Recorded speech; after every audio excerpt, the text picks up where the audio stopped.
Mahabubnagar municipal corporation deputy mayor గౌరవ శ్రీ మారేపల్లి సురేందర్ రెడ్డి గారు ఇవాళ తన జన్మదినోత్సవాన్ని జరుపుకుంటున్నారు. ఇవాళ ఉదయం అంటే దాదాపు అర్ధరాత్రి 12 గంటల నుంచే పాలమూరు అంతటా ఎంఎస్ఆర్ గారి యొక్క జన్మదిన సంబరాలు ప్రారంభమై ప్రతి గల్లీలో ప్రతి వార్డులో ఎక్కడ చూసిన చిన్న పెద్ద తేడా లేకుండా ముసలి ముక్క తేడా లేకుండా మహిళలు పెద్ద ఎత్తున తరలి వచ్చి ఎంఎస్ఆర్ గారికి అభినందనలు తెలుపుతున్నారు. ప్రస్తుతం ఎంఎస్ఆర్ గారు మన దగ్గర ఉన్నారు. ఇంకా ఆయన ఎలా సంపాదించుకున్నాడు నిమిషాలు చూపించుకునే ప్రయత్నం చేద్దాం. అన్న మీకు ముందుగా happy birthday. Thank you so much సిరన్న. థ్యాంక్ యూ అన్న. మీరు దాదాపుగా 15 years తర్వాత మీ రాజకీయం తర్వాత ఫస్ట్ సరే పదవి వచ్చింది, ఆ తర్వాత ఇప్పుడు మీ బర్త్డే వచ్చింది. దీన్ని ఎట్లా సెలబ్రేట్ చేసుకుంటున్నారు? మీ అభిమానులకు ఏం చెప్తారు అన్న? నా పుట్టినరోజు సందర్భంగా రామ్ మందిర్ చౌరస్తాలో నాతో తిరిగాడిన మిత్రులు, నేను ఉన్నది కూడా బల్లగిరిలోనే పుట్టి పెరిగిందంతా. ఇక్కడ సంబంధించిన ప్రతి ఒక్కరు కూడా నాతో అనుబంధం ఉన్నట్ల, మా కుటుంబంతో అనుబంధం ఉన్నట్లుగా మా సొంత కుటుంబం లాగా వాళ్ళందరూ కలిసిమెలిసి ఈరోజు జన్మదిన వేడుకలు జరపడం చాలా ఆనందంగా ఉంది. ముఖ్యంగా మహబూబ్నగర్ కార్పొరేషన్ నుంచి ఈరోజు నాకు జన్మదిన శుభాకాంక్షలు చెప్పడానికి ఇంటికి వచ్చిన వాళ్ళు కానీ బయట కొంతమందికి టైం లేకపోతున్నాను.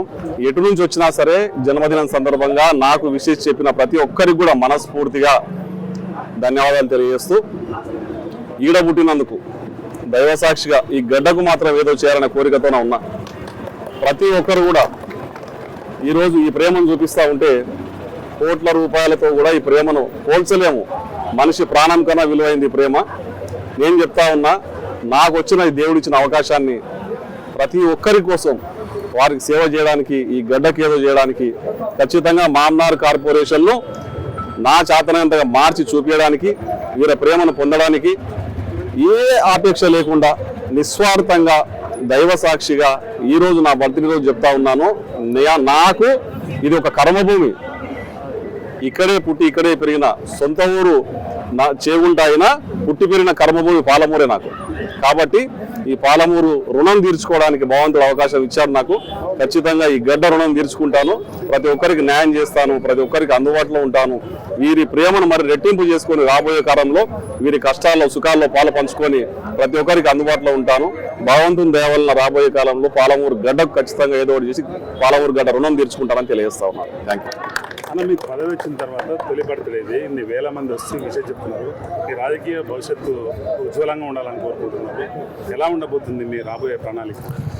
ప్రస్తుతానికి వీరందరి ఆశీర్వాదంతో డిప్యూటీ మేయర్గా మహబూబ్నగర్కు ఎన్నిక కావడం జరిగింది. ఏదేమైనా కానీ పదవి చిన్నదా పెద్దదా అనేది కాదు, అందుబాటులో ఉండి ప్రజలకు సేవ చేయాలనే ఒక కోరిక నాకు బలంగా ఉంది. ఈ ప్రజలకు ఏదో చేయాలి తపన నాలో ఉంది. దైవబలం తోడుంటే, వీరందరి ఆశీర్వాదం ప్రేమ తోడుంటే మనస్ఫూర్తిగా దైవ సాక్షిగా ఏ ఆపేక్ష లేకుండా ఈ గడ్డకు న్యాయం చేసే వరకు రాజకీయాల్లో పదవులు వస్తుంటాయి పోతుంటాయి, కానీ ఈ ప్రేమ మాత్రం శాశ్వతం. నేనున్నంత వరకు నాకు వీళ్ళ ప్రేమ ఇట్లే ఉండాలని చెప్పి కోరుకుంటూ ఈ యొక్క పాలమూరు గడ్డ రుణం తీర్చుకోవడానికి నా శాయశక్తుల నా చివరి రక్త బుట్టు వరకు కూడా వీళ్ళకి సేవ చేయడానికి నేను మనస్ఫూర్తిగా ఏమడి ఉంటానని తెలియజేస్తా ఉన్నాను. సురేందర్ రెడ్డి స్థానికుడు కాదన్న వాళ్ళ నోర్లు మూతపడ్డాయని భావిస్తున్నారా? ఇన్ని వేల మంది అభిమానం చూసిన తర్వాత వీళ్ళందరికీ తెలుసు స్థానికత్వం అంటే ఎక్కడ పుట్టి ఎక్కడ పెరిగిందో అది స్థానికత్వం అవుతుందా, ఎక్కడి నుంచో రాయలసీమ నుంచి వచ్చి ఇక్కడ బతకడం స్థానికత్వం అవుతుందా గుర్తుంచుకోవాలి. ఈడ పుట్టి పెరిగిన గడ్డ బండ్లగిరి గడ్డ నాది. రవీంద్రనాథ్ స్కూల్లో చదివిన గడ్డ, మోడల్ బీ స్కూల్లో చదివిన గడ్డ, ఎంవిఎస్ కాలేజీలో చదివిన గడ్డ. ఈడ ఆడుకున్న ఈ పాలమూరు బిడ్డగా ఇక్కడే పుట్టి ఇక్కడే పెరిగి ఇక్కడే వీళ్ళ మధ్యన తిరిగినోన్ని. పాలమూరు యొక్క ప్రతి ఒక్క నీటి బిందువు నా శరీరంలో ఉంది, పాలమూరు యొక్క రక్తం నా శరీరంలో ఉంది, పాలమూరు ప్రజల యొక్క ప్రేమ నా శరీరంలో ఉంది. కాబట్టి నేను ప్రతి ఒక్క అణువణువు కూడా పాలమూరు కోసం పరితపిస్తూ ఉంటుంది నా శరీరంలో. వారికి మనస్ఫూర్తిగా నాకున్న శక్తిని అంతా కూడా పాలమూరు గడ్డ కోసం నేను వినియోగిస్తానని తెలియజేస్తా ఉన్నాను. చివరిగా చెప్పండి అన్న, ఇటీవల జరిగిన మహబూబ్నగర్ మున్సిపల్ కార్పొరేషన్ సమావేశం చాలా ఉత్కంఠంగా జరిగింది. ఈ సమావేశంలో పెద్ద ఎత్తున ప్రతిపక్షాలు నిలదీస్తాయని, సమావేశం రసవాసగా జరుగుతుందని ఊహాగానాలు పెద్ద ఎత్తున వచ్చింది. కానీ మీరు సింగిల్ హ్యాండ్తోన ఎలాంటి ఇష్యూ లేకుండా అందరు కార్పొరేటర్లకు అవకాశం ఇచ్చి ఒక అర్థవంతమైన చర్చ జరిపారు, ఒక పరిణితి వైపు దీన్ని తీసుకెళ్ళారు. మహబూబ్నగర్ సమస్య కంప్లీట్ సమస్యను క్లియర్ చేసేది గౌరవ ఎమ్మెల్యే గారి సూచనల మేరకు. దీన్ని మీ సమర్థత గీటర్ అయినా అందరూ అంటారు, ఏమంటారు? ముఖ్యంగా మొన్న కౌన్సిల్ సమావేశంలో, రెండో కౌన్సిల్ సమావేశంలో ఖచ్చితంగా నాకు కాదు ఆ యొక్క గొప్పతనం ఒక క్రెడిట్ ఇచ్చేది బీఆర్ఎస్, బీజేపీ, ఎంఐఎం కార్పొరేటర్లు అందరూ కూడా మా కాంగ్రెస్ కార్పొరేటర్తో పాటుగా ప్రజల సమస్యలపై చర్చించాలని ప్రేమపూర్వకంగా నా మీద ఉన్నటువంటి విశ్వాసంతో, ఇక్కడ ఉన్నటువంటి స్థానిక ఎమ్మెల్యే గారికి ఉన్నటువంటి విశ్వాసంతో చాలా నిజాయితీగా ప్రేమపూర్వకంగా వాళ్ళ ప్రతి ఒక్క సమస్య మీద చర్చ చేయడం జరిగింది. మనకున్న నిధులు ఇవి, మనం వినియోగించుకోవాల్సిన పరిస్థితులు ఇవి, మనం ఏం చేద్దాం మీరే చెప్పండి అని చెప్పి మూకుమ్మడిగా పార్టీలకు అతీతంగా మనం ఒక కార్పొరేషన్లో ప్రతి ఒక్క ప్రజలు ఎక్కడెక్కడ గెలిచినా సరే ఆ ఏరియాకి సంబంధించిన ప్రజలు వాళ్ళ మీద ఆధారపడి ఉంటారు కాబట్టి పార్టీలకు అతీతంగా అభివృద్ధి చేయాలనే నిరాశంతో మేము ముందరికి పోయినాం. వారందరూ సహకరించారు. నా పుట్టినరోజు సందర్భంగా కూడా కౌన్సిల్ మీటింగ్లో సహకరించినటువంటి ప్రతి ఒక్క పార్టీ కార్పొరేటర్కి మనస్ఫూర్తిగా శుభాకాంక్షలు తెలియజేస్తా ఉన్నాను, ధన్యవాదాలు తెలియజేస్తా ఉన్నాను. సురేందర్ రెడ్డి ఒక మాట ఇచ్చిందంటే అది మొక్కవోదు, అది త్రుటిలో కూడా తప్పదు, ఎంట్రుగా వాసిలో కూడా తప్పదు అన్న స్ఫూర్తి అన్న నినాదం ప్రతి ఒక్కరికి తెలుసు. అంటే అంత స్పిరిట్ మీకు ఎలా వచ్చిందన్న? అంటే మీరు చిన్నతనంలో ఎవరైనా చూసి ఇన్స్పైర్ అయ్యారా? అంటే ఒక మాట ఇస్తే దానికి కట్టుబడి తీరాలి అన్నది మీకు ఎట్లా వచ్చింది? అదొకటి. ఇవి పాలమూరు నీళ్ళు, ఇవి పాలమూరు నీళ్లు నిజాయితీకి మారిపోయారు. ఇక్కడ పుట్టి పెరిగిన కాబట్టి, ఈ నీళ్లు తాగిన కాబట్టి నా యొక్క శరీరంలో ప్రతి ఒక్క అణువు కూడా నిజాయితీకి మారుపేరుగా ఉంటుంది. ఖచ్చితంగా ఏదైనా మాట ఇస్తే ఒక రోజు లేటు కావచ్చేమో కానీ మాట కోసం ప్రాణం పోయేంత వరకు పోరాడే తత్వం ఉన్నాను నేను. కాబట్టి ఖచ్చితంగా మాట ఇచ్చినట్లుగా నిలబడతాను.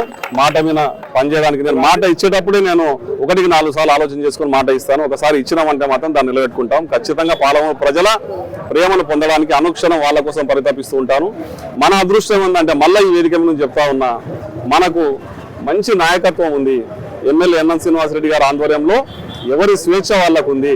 ఒకటే ఆలోచన చేయలే ప్రజలందరూ కూడా ఈరోజు ఇంత ఆనందంగా, వ్యాపారస్తులు అయితేనేమి, డాక్టర్లు అయితేనేమి, ఉద్యోగస్తులు అయితేనేమి, కార్మికులు అయితేనేమి, కర్షకులు అయితేనేమి, ఎవరు చూసినా సరే ఎవరి పనులు వాళ్ళు స్వేచ్ఛగా హ్యాపీగా, ఇప్పుడు కాంగ్రెస్ గవర్నమెంట్ ఉంది కాబట్టి కాంగ్రెస్ వాళ్ళకే పనులు అవుతాయని కాకుండా అన్ని పార్టీలు, అందరి వర్గాలు అందరూ కూడా పనులు చేసుకుంటా ఉన్నారు. వాళ్ళ కష్ట సుఖాల్లో ఎమ్మెల్యే గారు పాలు పంచుకుంటా ఉన్నారు. మేమందరం మీకు తోడుగా ఉన్నామని చెప్పి ఒక నినాదంతో ముందరికి పోతా ఉన్నాం. కాబట్టి విజయవంతంగా పాలమూరు ఆనందంలో ముందుకు వెళ్తా ఉంది. రాబోయే కాలంలో కొత్త కార్పొరేషన్ చూస్తారు మీరు, రాబోయే కాలంలో కొత్త అభివృద్ధిని చూస్తారు. దానికి బాటలు పడతా ఉన్నాయి. వచ్చే 2 ఏళ్లలో కొత్త కార్పొరేషన్ సర్వాంగ సుందరంగా తీర్చిదిద్దబడుతుందని తెలియజేస్తా ఉన్నాం. చివరిగా చెప్పండి, మీ అభిమానులకు ఏం చెప్తారు మీరు ఈ పుట్టినరోజు సందర్భంగా? పార్టీ కేడర్ అభిమానులకు వేల మంది వస్తున్నది, ఇవాళ ఏం చెప్తారు? నా అభిమానులు కాదు, నా తోటి పాలమూరు వాసులు, మా అన్నలు, అక్కలు, చెల్లెళ్ళు, పెద్దలు అందరికీ చేతులెత్తి మొక్కుతూ ఈ రోజు నాకు విసిట్ చెప్పిన వాళ్ళందరికీ ధన్యవాదాలు తెలియజేస్తూ, వారి ప్రేమను పొందడానికి, వారి కష్టాన్ని నేను మోయడానికి ఆ దేవుడు నాకు ఆశీర్వాదం ఇవ్వాలని, శక్తిని ఇవ్వాలని కోరుకుంటూ వారికి ఎప్పుడు అందుబాటులో ఉంటానని, మనం స్వేచ్ఛగా పాలమూరు అభివృద్ధి చేసుకోవడానికి మీరు అందరూ గమనించి సహకరించాలని, మరి రాబోయే కాలంలో కూడా మీరు స్వేచ్ఛ వైపు అడుగులు వేయాలని చెప్పి మనస్ఫూర్తిగా కోరుకుంటా ఉన్నాను. Thank you.